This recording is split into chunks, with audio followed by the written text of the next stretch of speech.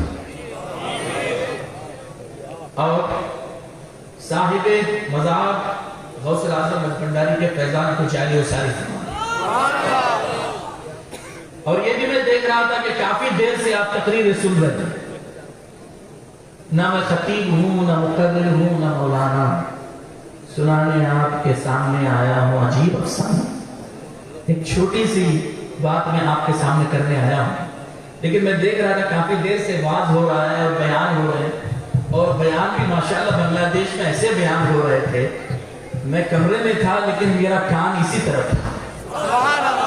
ولولہ انگیز شعلہ بیانی جوش اور جذبے کے ساتھ بیان ہو رہے تھے۔ اللہ تعالیٰ اس جوش جذبے کو سلامت رکھے۔ تو اس سے پہلے کہ میں کچھ عرض کروں، عرض و معروف سے پیشتر میں چاہتا ہوں کہ 2-3 شعر نعت کے پڑھ دیتا ہوں تاکہ تھوڑا سا آپ کو ایسا لگے کہ کچھ گیپ آیا ہے، کیونکہ سائیکولوجیکلی لیکچرز کے جو پیریڈ ہوتے ہیں وہ 40 منٹ کے ہوتے ہیں، اور آپ تقریباً 7 گھنٹے سے سن رہے ہیں، اور بیچ میں نعتیں بھی ہوتی رہی ماشاءاللہ۔ تو میں چاہتا ہوں کہ 1-2-3 شعر حضرت نے مجھے حکم بھی دیا تھا علامہ حافظ احسان صاحب نے کہ 2-3 شعر نعت کے پڑھ دیجئے، تو مجھے شوق بھی ہے نعت پڑھنے کا، آپ کو بھی شوق ہوگا؟ کس کس کو شوق ہے ہاتھ اٹھائیں؟ ماشاءاللہ، جزاک اللہ، نعرہ رسالت۔ چلیے مل کر میرے ساتھ میں درود پاک پڑھیں۔ صلی اللہ علیہ یا رسول اللہ وسلم علیہ یا حبیب اللہ۔